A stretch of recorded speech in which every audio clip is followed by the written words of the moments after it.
The silence of space was endless, but Rin had learned to find peace in it. His ship, the Sparrowhawk, drifted quietly between asteroids and glowing debris from an old war. For weeks, he had been searching for a refueling point, some forgotten mining station or automated port where he could rest. Then, out of nowhere, the meteor storm came. It tore through the ship's left wing like claws through paper. Warning lights screamed and his controls went dark. Rin fought to stabilize the craft, gripping the manual stick as the whole cabin shook. When he looked outside, a pale moon filled the window, half broken, glowing with strange blue light. He had no choice. He activated the emergency landing thrusters and aimed for a flat patch near a mountain ridge. The ship crashed through dust and rock, sliding to a stop with sparks spilling from its engines. Rin groaned, checked his suit, and opened the hatch. The air outside shimmered faintly, carrying tiny blue motes that drifted like snowflakes. His helmet scanner beeped. Oxygen levels were low but survivable for a few hours. He stepped out carefully, his boots crunching on a field of glassy crystal fragments. The sky above was a black ocean, broken only by the glow of distant stars. The moon, Delta IV, according to his charts, was supposed to be abandoned long ago. But now that he was here, he could see lights in the distance. Thin trails of blue energy pulsed through the cracks in the ground, like veins under translucent skin. He muttered to himself, "Looks like someone forgot to turn off the power." Rin pulled a small drone from his belt and sent it ahead to map the area. As he followed the glowing veins, the terrain grew steeper and the air thicker with static. His boots began to hum faintly with each step. That's when he saw her. At first, she looked like a reflection, tall, slender, standing on a ridge of crystal with the light wrapping around her like mist. Her skin shimmered like polished metal, and her eyes burned faintly blue. She didn't move. Rin froze. His suit sensors flickered and reset. The drone whirred nervously in the air beside him.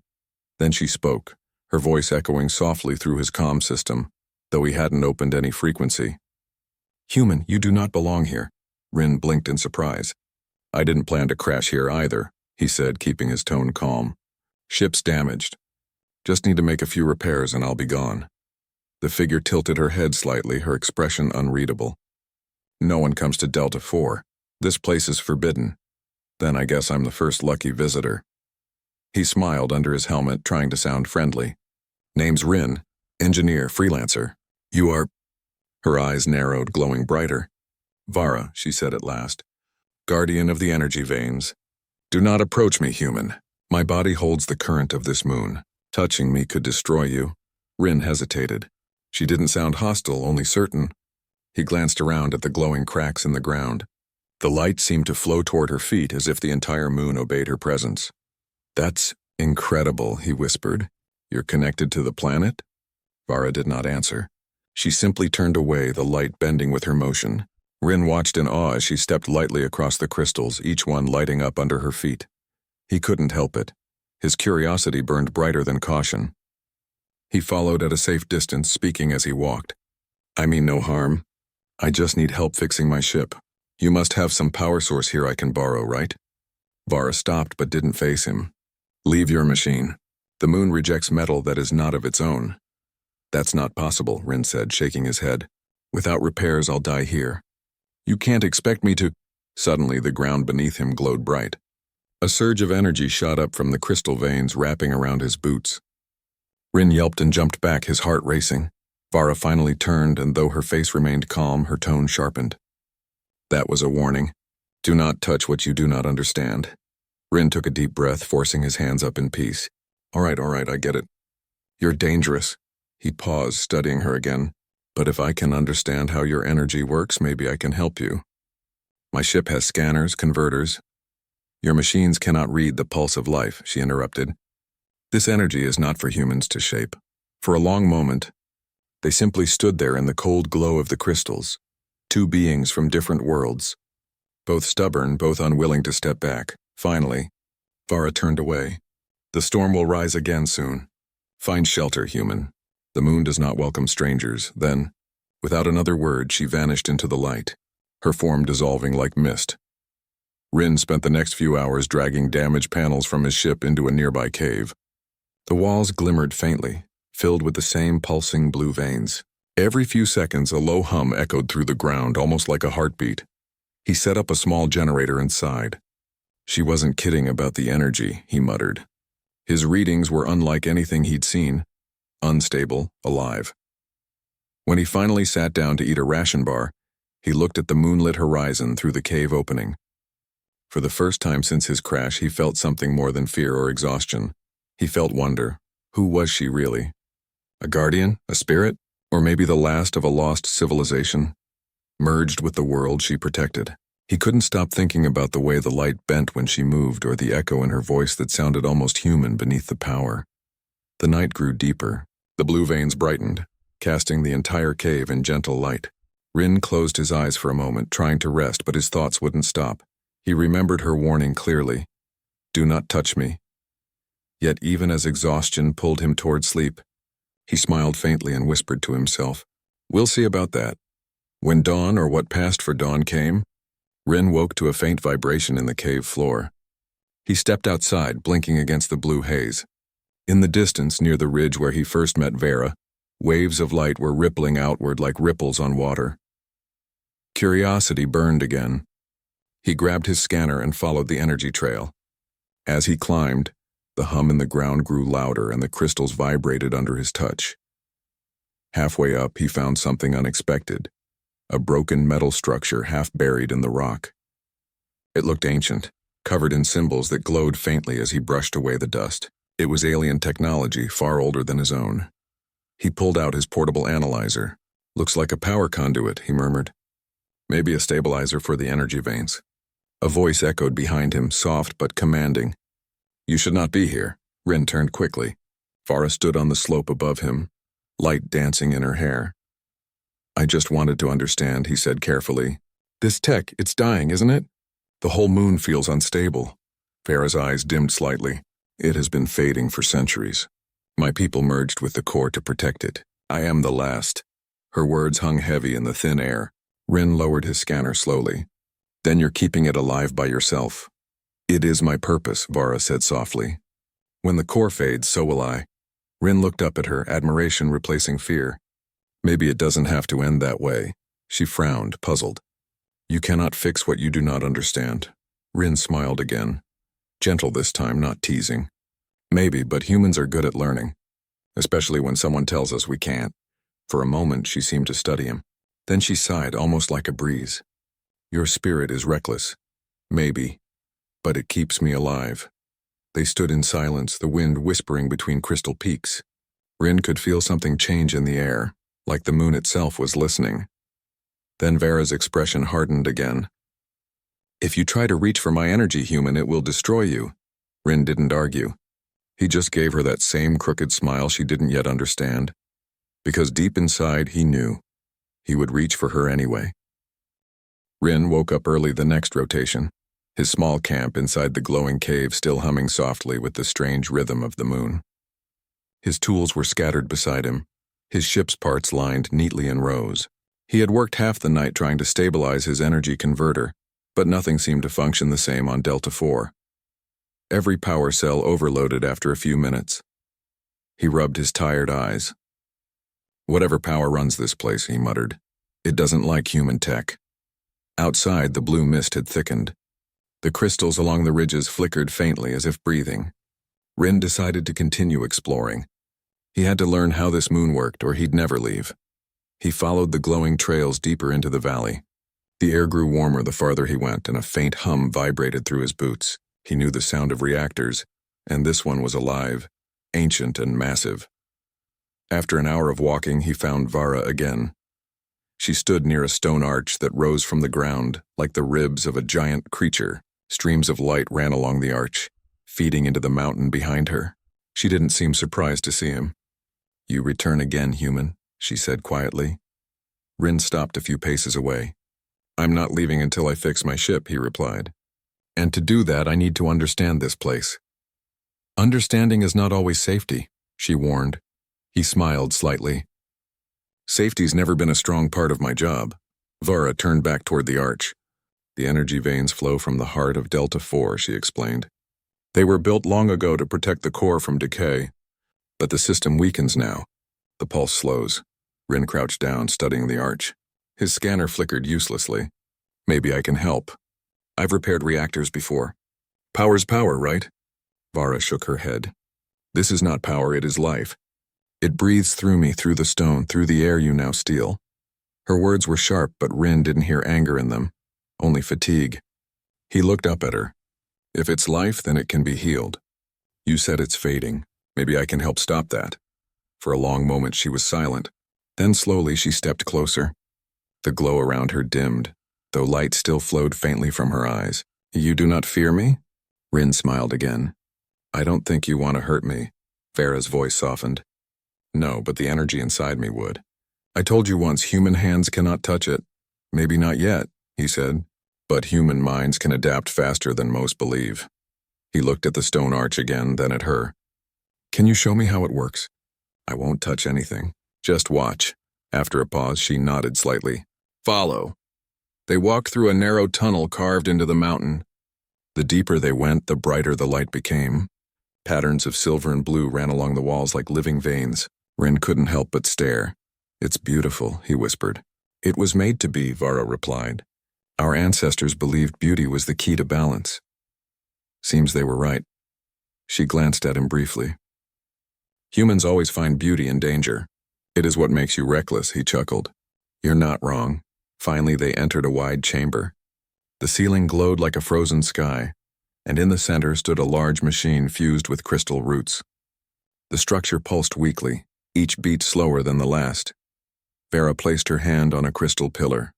The veins around them flared with light. The hum deepened. Rin's instruments buzzed wildly. This is the conduit, she said. It connects me to the core. It feeds the moon. But the link breaks. Soon the heart will fall silent. Rin walked closer, inspecting the fractured machinery. The metal looked ancient, older than any design he'd seen, but some parts reminded him of pre-war tech. He knelt beside it. If I can repair the energy flow, maybe the link can hold longer. Vara stepped back, watching him carefully. You speak as if it were simple. It never is, Rin said, taking out his tools. But trying is what humans do best. He began scanning the area, setting up small energy markers to map the flow. Vara observed in silence. She had seen machines before, but never one used by a being so fragile and determined. After an hour of work, Rin frowned. The power keeps jumping. It's like something is rejecting my connection. Because it is alive, she said. You cannot command life. Maybe not, he replied, but I can harmonize with it. If I adjust the converter's frequency. Before he could finish, the ground trembled. A spark of blue lightning leapt from the crystal into his equipment. He tried to pull back, but the energy spread across the tools toward him. Vara reacted instantly. She raised her hand, drawing the current away from him and into herself. The light flared around her and she shuddered as if struck by pain. Rin jumped to his feet. Vara, are you okay? Her voice trembled slightly. I told you, your machines disturbed the balance. He stepped closer, concern overriding fear. You didn't have to take the hit for me. It was my duty, she said simply. The moon protects itself through me. He stared at her glowing hand, seeing faint cracks of light traveling up her arm. You're hurt. It will pass. Before he could stop himself, he reached toward her arm to check. The moment his fingers brushed her skin, a surge of warmth flooded through him. The air brightened. His breath caught, she gasped, pulling back sharply. The connection broke and both of them stumbled backward. Do not touch me, she said, her tone sharper than before. You could have burned. Rin looked at his hand. It was trembling slightly but unharmed. But I didn't. Vara's eyes widened faintly. Impossible, he smiled weakly. Maybe the energy adjusted. Or maybe I did. She turned away, clearly unsettled. You are reckless beyond reason. Maybe that's why humans survive, he said softly. We reach for things that scare us.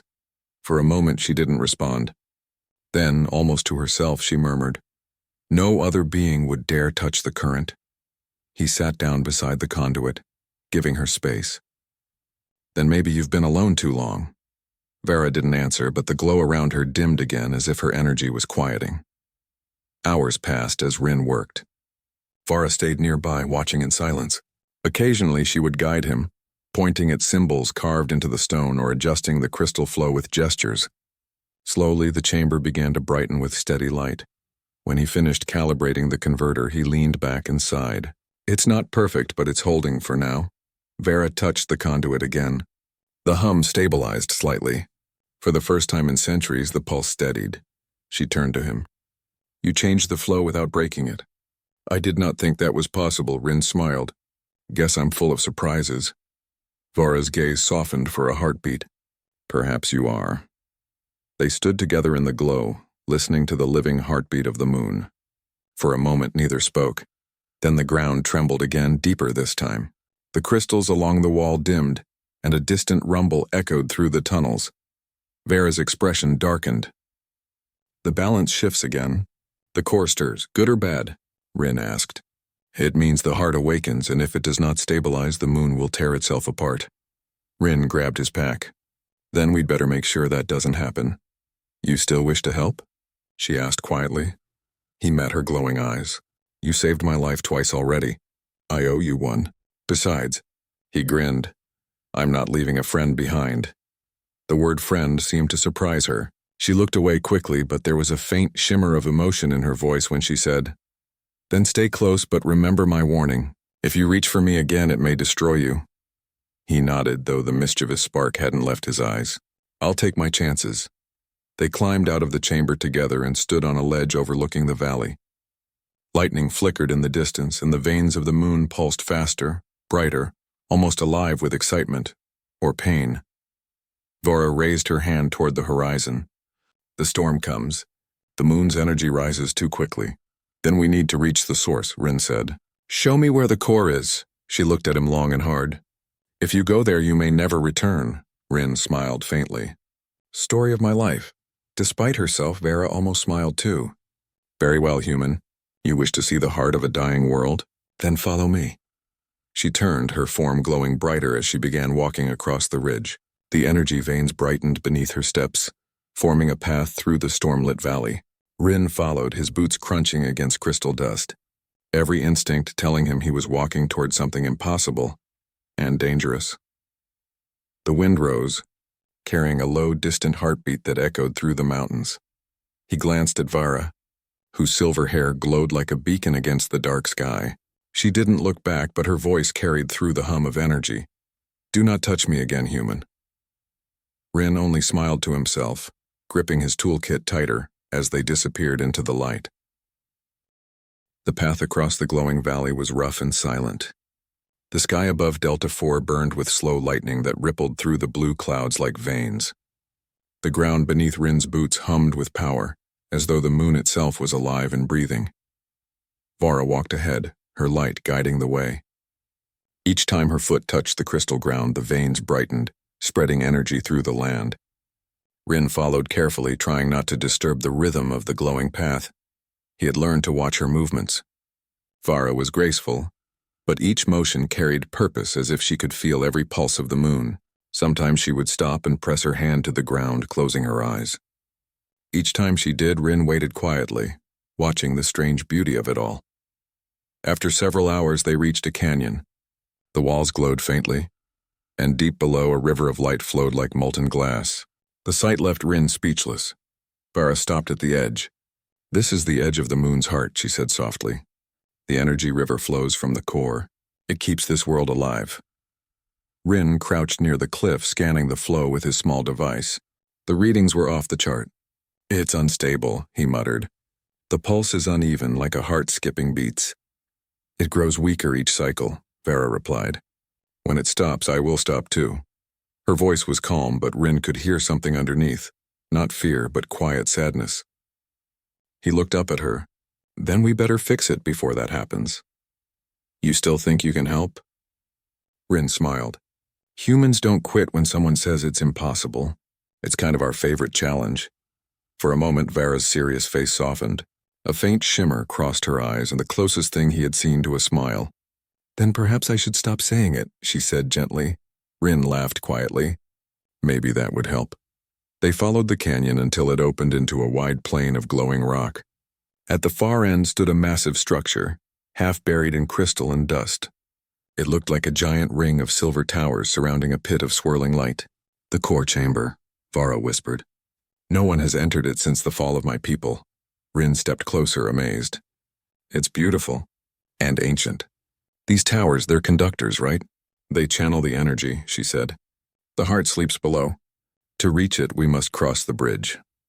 The bridge was a narrow path made of floating stones, each one glowing and humming softly. They seemed to shift under invisible waves of energy. Rin took a deep breath. All right, no problem. Floating stones over a glowing pit of death. Easy day. Vara looked at him curiously. You make jokes in danger? He grinned. Helps me stay calm. She tilted her head slightly. Strange creature, human. They started across the bridge. The light pulsed under their feet, reacting to each step. Vara moved gracefully, her body almost merging with the glow. Rin followed carefully, his boots slipping once or twice. Halfway across, the bridge trembled. A crack of energy shot upward, striking one of the towers. Vara shouted, Hold on! As the stones shook violently. Rin lost balance for a moment, but grabbed the edge of a floating stone. Vara turned quickly, reaching out her hand. Her glow flared brightly. Take my hand. He looked up at her glowing arm. He remembered her warning, Do not touch me again. But the stone beneath him was crumbling, and the pit below blazed with deadly light. He smiled weakly. You sure about this? No, but do it. Without hesitation, Rin reached up and grabbed her hand.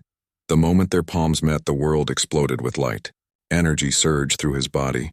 Fire, lightning, and warmth all at once. For a second, he couldn't breathe. He could see flashes of memories that weren't his. Silver cities, alien skies, laughter, then silence. Vara's eyes widened as the same thing happened to her. She saw fragments of his past. The oceans of earth, machines, and the determined smile of a man who refused to give up. Their hands glowed brighter, and the bridge stabilized under them. The storm of energy around them slowed, as if the moon itself was watching. When the light finally faded, they were both on solid ground again. Vara stepped back, her expression filled with confusion and awe. You touched me, and survived. Rin gasped for air, kneeling on the glowing floor. Yeah, he said weakly. Feels like I hugged a lightning bolt. But I'm fine. Your energy adapted, she said softly. It connected with mine instead of resisting. That should not be possible, Rin grinned. Guess I'm full of surprises.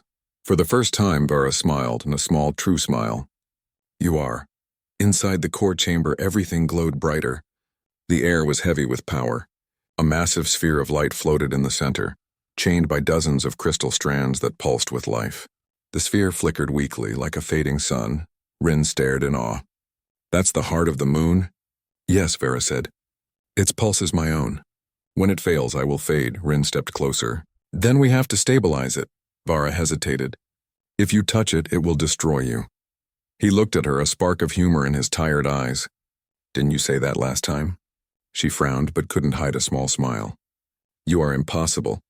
Thank you, he said cheerfully, walking closer to the glowing core. Vara followed cautiously.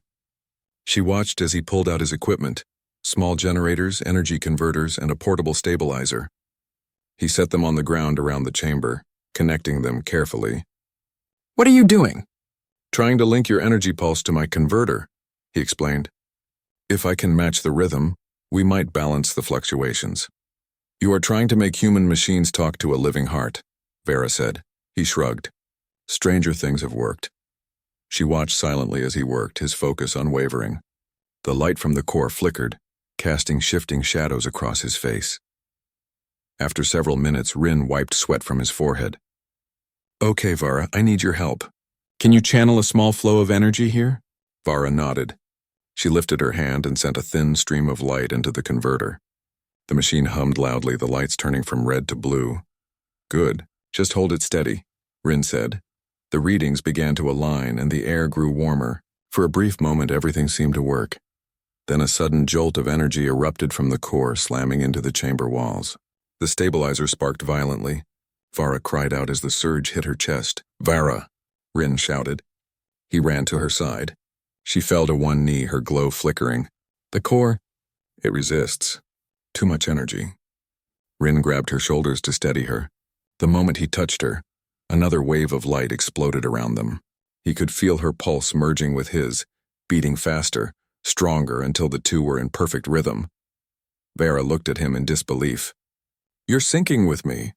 Rin gritted his teeth. Then let's finish this together. He reached his hand toward the core. Vara placed hers beside his. The two energies met, intertwining. Blue and white light surged outward, filling the entire chamber. The moon trembled, and for a moment it felt like the whole world stopped breathing. Then the flickering light of the core steadied, slow, strong, alive. The energy veins across the walls flared in a wave of bright light that raced outward through the tunnels, across the valley and into the sky. When it was over, Rin collapsed to his knees, exhausted but smiling. The hum in the air had changed. It was calm now, balanced. Vera stood still, staring at the core. Her glow was softer, warmer. She turned to Rin, her expression unreadable. "You did it," she said quietly. Rin smiled faintly. "No, we did it." For the first time since he had met her, she looked less like a guardian and more like a person. The silver in her skin softened to a gentle light. "You risked your life," she said softly. "Even after my warnings," he gave a tired laugh. "Yeah, I have a bad habit of not listening." Vera knelt beside him. "And yet you lived." He looked at her glowing eyes. "Told you. Humans are stubborn." Vera smiled, the warmth of the moon reflecting in her gaze. "Yes, you are." They sat in silence, surrounded by the gentle hum of the living moon. The danger wasn't over, but for now, the heart of Delta 4 was alive again. Vera looked at him thoughtfully. "Your presence here, it changes everything. You should not have survived our connection. Perhaps the moon has chosen you too." Rin chuckled softly. "Well, I've been called worse." Vera tilted her head, curious. "Worse?" He waved a hand. "Never mind. Human joke." The air between them grew quiet again. For the first time since he had crashed here, Rin felt calm. The blue light bathed them both in soft warmth, and in that peaceful glow, a strange bond formed, fragile yet unbreakable. Somewhere deep within the moon, the pulse echoed. Two rhythms, one human, one alien, beating together. The ground of Delta 4 trembled as Rin and Vara ran through the narrow passage that led deep into the moon's heart.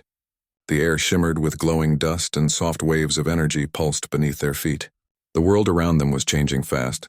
The once stable moon was now tearing itself apart. Cracks opened like glowing veins, and blue light spilled from them. Rin's breathing was heavy. He had been fixing machines and climbing broken tunnels for hours. But his eyes stayed sharp, focused on the goal, the core chamber. Vara moved ahead of him, her silver glow bright like a living lantern. Her calm expression could not hide the silent fear inside her eyes. "The core is unstable," Vera said as they reached a wide bridge made of crystal. "It will collapse soon. Once it breaks, the moon will lose all energy. And so will I." Rin stopped. "We can stop it. We just need to reach the main control point. If we can merge your energy with my converter system, it might stabilize." Vera turned back to him. "You still don't understand. If I give more energy to the core, it will take my life. There is no balance between my kind and machines." Rin smiled faintly. "Even in this dangerous place, maybe humans can be that balance." She stared at him for a long moment. In the dim light, he looked fragile, only flesh and bone, yet there was a stubborn fire in his eyes. Vara had seen many beings across galaxies, but none who carried such strange courage. They crossed the bridge carefully. Below them, liquid light flowed like a glowing river. The deeper they went, the stronger the vibration became. The hum of the core echoed through the tunnels, a steady heartbeat that was slowly becoming wild and broken. Finally, they entered a massive chamber. In the center stood the moon's core, a sphere of swirling light surrounded by ancient alien machinery. Broken control arms hung like twisted branches. Sparks danced in the air, and the smell of burned energy filled the space. Rin placed his toolkit down and stared at the core. "It's beautiful." "And dying," Vara nodded. Her hand touched the air, and small ripples of light moved from her fingers toward the core, like threads reaching home. "It's been calling me," she whispered. "It wants to sleep, but I can't let it." Rin turned toward her. "Then we won't let it. Together we'll fix this." He pulled out a small energy converter, a compact machine from his ship. It was damaged, but still working. Rin started connecting its cables to the alien ports. Sparks flashed, and he winced when one line burned his arm. Vara moved forward quickly. "Stop, you're hurting yourself." He shook his head. "It's fine. Pain means I'm still trying." Her silver eyes softened. She wanted to tell him to rest, but time was short. So instead, she knelt beside him and began channeling her power through the cables. The core brightened instantly, responding to her presence. The entire chamber started to tremble. Dust fell from the ceiling. The crystal bridge behind them cracked slightly. "It's working," Rin shouted over the rising hum. "Keep going!" Vara's glow grew brighter. Too bright. The light pulsed from her skin like waves. Her voice trembled. "Rin, if I continue, the energy will take me with it." Rin turned to her. Sweat covered his face, and the converter in his hands was overheating. He saw her struggling, her form flickering like a candle. "Then let me help," he said firmly. "We can share the load." Vara looked shocked. "No, human bodies cannot carry this energy. It will destroy you." Rin smiled again. That same quiet, fearless smile she had seen before. "You told me that once already." Before she could stop him, Rin reached forward and grabbed her hand. The moment their skin met, the world exploded in light. A thunderous pulse spread through the room. The core's energy flooded into both of them, wild, powerful, alive. Rin's body convulsed and Vera cried out, trying to pull away, but he held on tightly. His neural implants flared, linking to the converter, and then to her. For a brief, endless second, their minds connected. Vara saw flashes of Rin's memories. The crowded human cities, the blue oceans of Earth, the laughter of people building ships to touch the stars. She gasped. You are made of chaos and hope." Rin's voice was weak, but his grip didn't loosen. "And you are light that forgot how to shine." Together, their joined energy flowed into the core. The machinery roared to life. The cracks on the moon's surface began sealing. The trembling slowed. The light grew steadier, stronger, but Rin's body was breaking. His skin shimmered with silver lines as energy burned through him. Vara could feel his pain. And his heart. "Let go," she whispered, tears of light in her eyes. "You've done enough." He smiled, eyes glowing faintly now. "Not yet. Just a little more." The converter burst into flames, but their hands stayed locked. Energy from both worlds, human and alien, mixed into one. The moon's dying heartbeat steadied. The storm of power around them became calm, balanced, whole. For a moment, there was silence. No trembling, no roaring, only a soft hum, like a deep breath after centuries of pain. Then slowly, the core's light dimmed to a gentle glow. Vera looked at Rin. He was still holding her hand, but his body was motionless. His chest barely moved. "Rin!" she called, shaking him gently. "Open your eyes." He stirred weakly, eyes half open. "Did it work?" She smiled through her tears. "Yes, the moon lives. And so do I." His lips curved in a faint grin. "Good. Then I didn't ruin your home after all." Before he could fall, Vera caught him in her arms. Her energy flowed into him softly, like warm light healing old wounds. Slowly, his heartbeat returned. Vera looked up at the core. The moon was safe, but something had changed. Her own glow had dimmed. She was no longer pure energy. Her connection to the core had been shared with Rin. Their lives were now tied. Rin opened his eyes fully and looked at her face. "You're glowing less," she nodded, "because I gave part of myself to you, and you gave me something too, the will to keep living." He tried to sit up but fell back, exhausted. "Guess we're even then." Vara smiled softly. "You humans are strange. You risk everything, even when told not to." Rin laughed weakly. "Maybe that's why we survive. We keep reaching for what we're told to leave alone." She placed her hand gently on his chest. This time her touch didn't burn. It was warm, peaceful. The connection between them no longer hurt. It felt natural, as if two halves of a lost whole had finally found balance. They rested for a while in silence, surrounded by the glowing chamber. Above them, the moon's crust began to heal, stabilizing its orbit. The once broken sky turned clear again. Vera stood and looked toward the tunnel. "The core will hold now. The energy will spread evenly. Delta 4 will live again." Rin pushed himself up slowly. "And you? Will you stay here?" She hesitated. "I was born to guard this place. But now that the bond is shared, I am free to leave, if I choose." He looked at her with curiosity. "Then come with me. See the stars, the worlds beyond this one. You've spent too long protecting one heart. There are billions out there waiting." Vara turned her gaze back to the glowing core. For the first time in her existence, she felt something new. Choice. "I will think about it," she said softly. As they began to climb back toward the surface, Vara glanced at Rin's hand, still faintly glowing from their bond. She smiled. You still disobeyed me, Rin. I told you not to touch me again. He chuckled, tired but alive. Yeah, and you're still here to complain about it. For a moment, the cave filled with gentle laughter, human and alien together. The kind of sound that only life could make. Outside, Delta IV rotated peacefully under the distant sun. The storm had ended, and far above the stars, a silent message echoed across the galaxy. A reminder that even in the darkest corners of the universe, humanity's courage could still touch the impossible. The surface of Delta IV was quiet now. The storms had faded, leaving only soft, shimmering light reflecting off the crystal ridges. Rin and Vara walked side by side, the bond of energy between them pulsing faintly in their hands and bodies.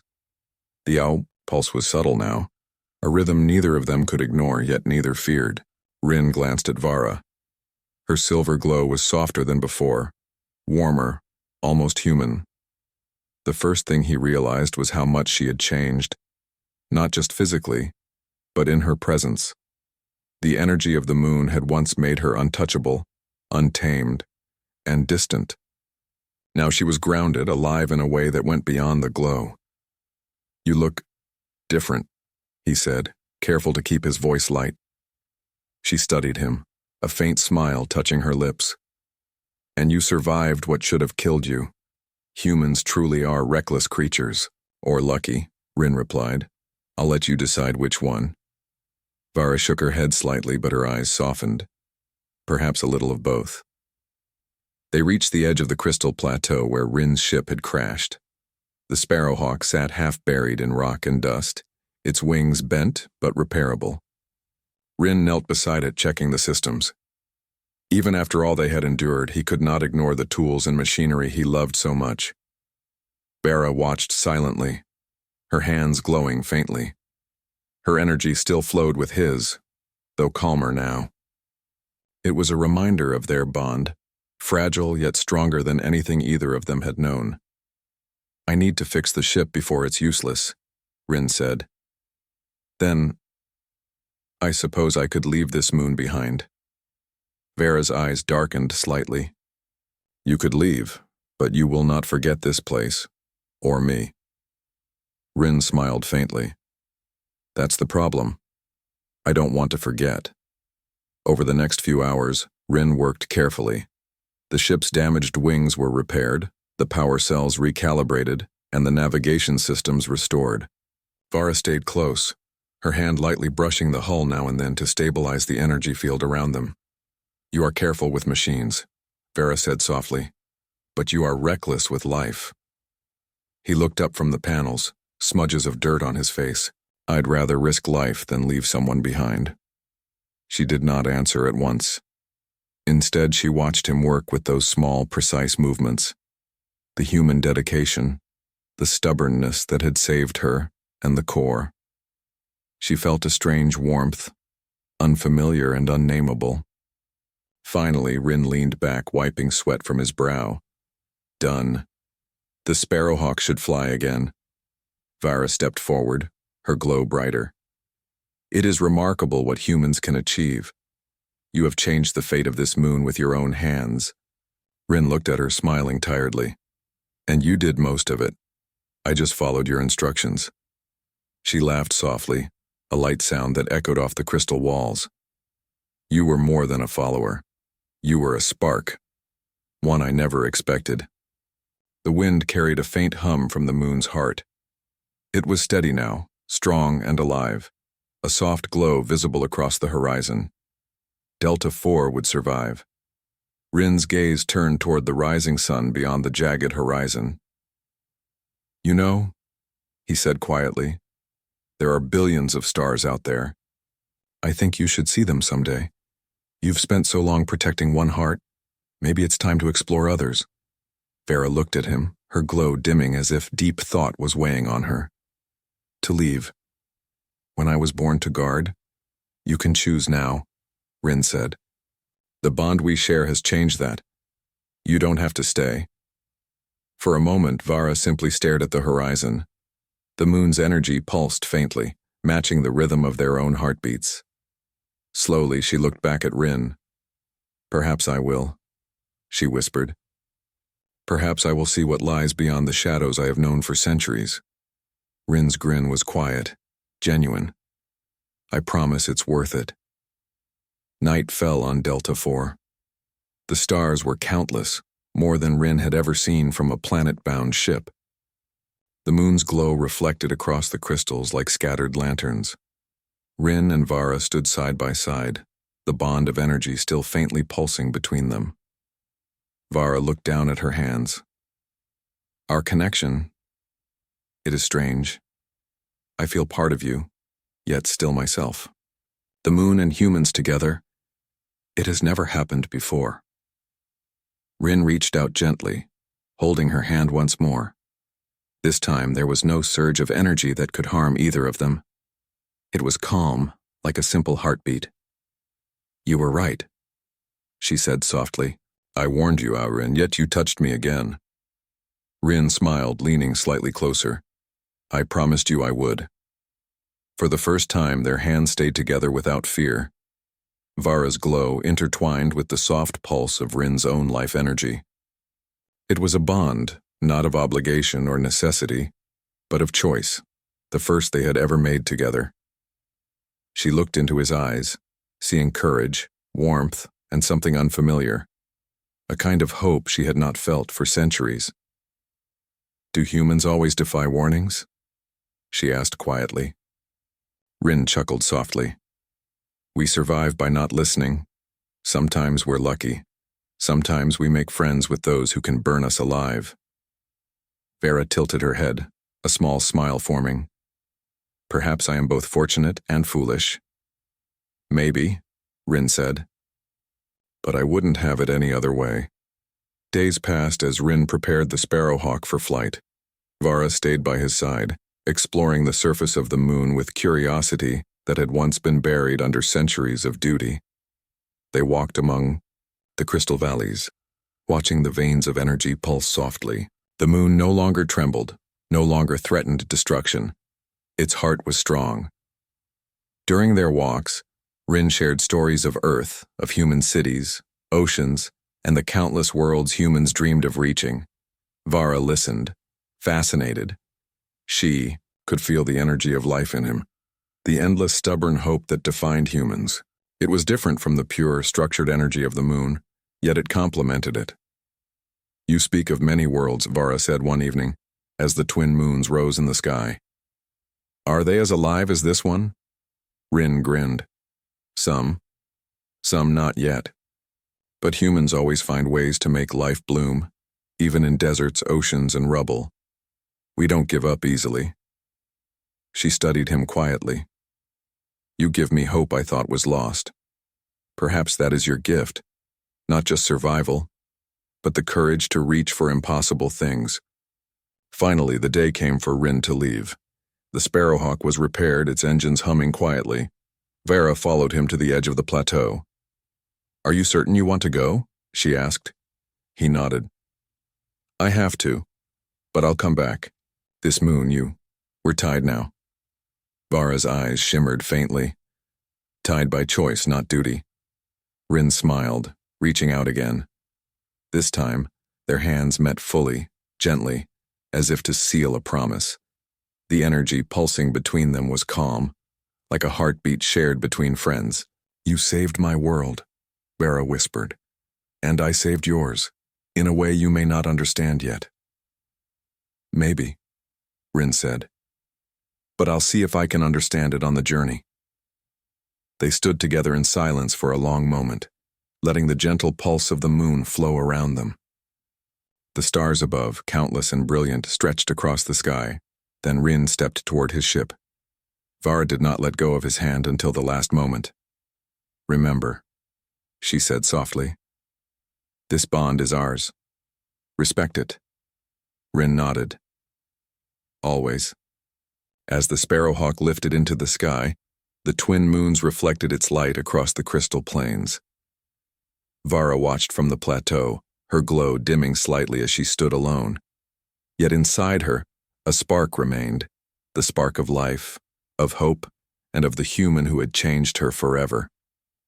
Rin turned from the cockpit briefly and saw her waving. He smiled, feeling the bond between them even across the distance of the moon. "See you soon," he whispered. "We've got a lot more stars to explore." Vara nodded, a small smile lighting her face. "Yes, soon." The ship rose higher, and for a moment, Rin saw the full beauty of Delta 4, the glowing valleys, the healed veins of energy, and the light of the guardian who once warned him. And somewhere in the quiet hum of the universe, two different worlds had found a way to beat together as one. It was not just survival. It was courage, hope, and the spark that made humans extraordinary. And as the stars stretched endlessly ahead, Rin knew one thing for certain. No warning could stop someone who refused to give up. For the first time, the universe felt a little smaller, and life a little brighter.